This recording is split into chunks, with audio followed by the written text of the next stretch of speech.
Située dans le département du Gard, Aigues-Mortes a une histoire ancienne qui reste largement méconnue.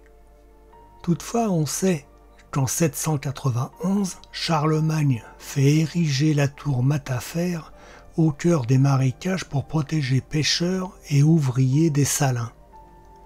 Cet édifice, aujourd'hui disparu, servait également à transmettre des signaux vers la tour Magne de Nîmes en cas d'alerte maritime. Au début du XIIIe siècle, le royaume de France ne dispose que d'une étroite fenêtre sur le littoral méditerranéen entre de puissants voisins, d'un côté l'empereur germanique Frédéric II à l'est d'un bras du Rhône, et de l'autre côté le roi Jacques Ier d'Aragon, seigneur de Montpellier, dont les possessions s'étendent à l'ouest d'Aigues-Mortes. Cherchant à affirmer la présence française en Méditerranée, Louis IX, connu sous le nom de Saint-Louis, entreprend de développer Aigues-Mortes afin d'en faire un port royal stratégique à partir de 1246 pour le départ de ces deux croisades. Dès 1266, Saint-Louis décide de parfaire cette entreprise en lançant la construction de remparts tout autour de la ville. À la mort du roi en 1270, lors de sa seconde croisade, les fondations des remparts ne sont encore qu'en partie tracées. Son fils, Philippe le Hardi, reprend les travaux en 1272, mais ils se poursuivent lentement. Ceux-ci reprennent en 1285 sous Philippe le Bel, et l'enceinte est achevée une trentaine d'années plus tard, au début du XIVe siècle. Les remparts, longs de 1634 mètres, présentent un quadrilatère presque parfait, flanqué de tours et percé de portes. Construit pour protéger la ville à la fois contre d'éventuels ennemis et les vents qui amoncelaient le sable dans les rues, le mur d'enceinte est solidement armé par une série d'archères basses et par les créneaux du chemin de ronde. Les courtines s'élèvent à environ 11 mètres et ont une épaisseur approchant les 3 mètres. Les tours s'élèvent à environ 18 mètres. Ces remparts étaient surmontés d'une construction en bois formant les hourds. Le rempart sud, militairement protégé par la lagune, comporte 5 portes permettant un accès au port. Le pied de la muraille est remblayé au XVIIIe siècle avec les terres de creusement du canal de Beaucaire. Le rempart nord a reçu 2 portes, dont une, la porte de la Gardette, longtemps restée comme unique accès à la ville, comprenait un pont-levis qui enjambait le fossé en eau. Les intérieurs des tours de l'enceinte sont confortables et raffinés pour adoucir le séjour des protecteurs de la cité. Grande cheminée, latrines et surtout un décor soigné.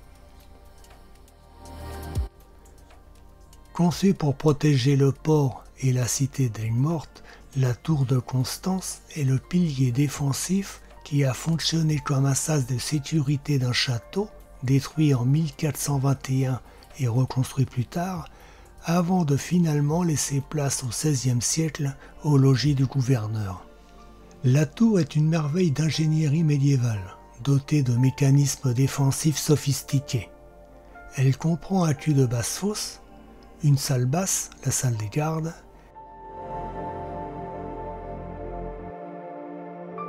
et une salle haute, la salle des chevaliers. Les circulations sont aménagées dans les murs d'une épaisseur de 6 mètres.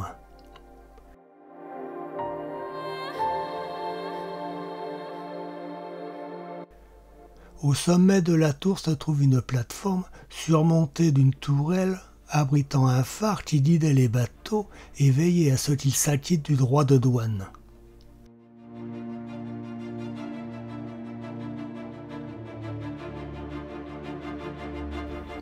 Au fil des siècles, cette tour a été utilisée comme prison, notamment l'incarcération des Templiers, et dès 1686, l'enfermement de nombreux protestants, hommes et femmes, suite à la révocation de l'édit de Nantes par Louis XIV.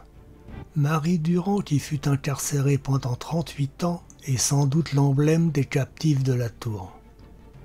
Des graffitis gravés dans la pierre sont encore lisibles.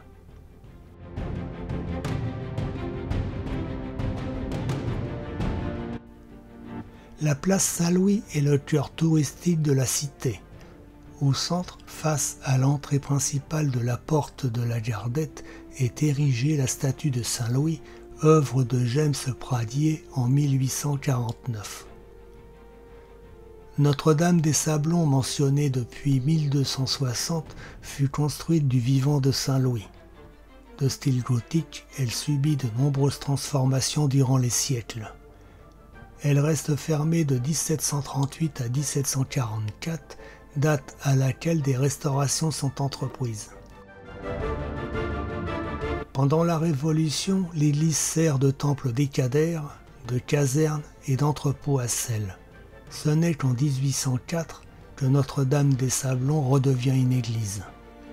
Sa restauration intérieure est entreprise dans les années 1960. Les vitraux ont été créés par Claude Viala, artiste contemporain, en 1991. Venez plonger au cœur de l'extraordinaire projet de Saint-Louis en parcourant les ruelles ainsi que les patrimoines architecturaux de la cité.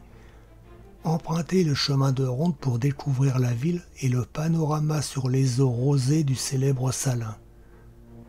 Puis arrêtez-vous sur la place Saint-Louis, conviviale et ombragée, pour siroter une boisson rafraîchissante devant la statue de Saint-Louis qui trône en son centre.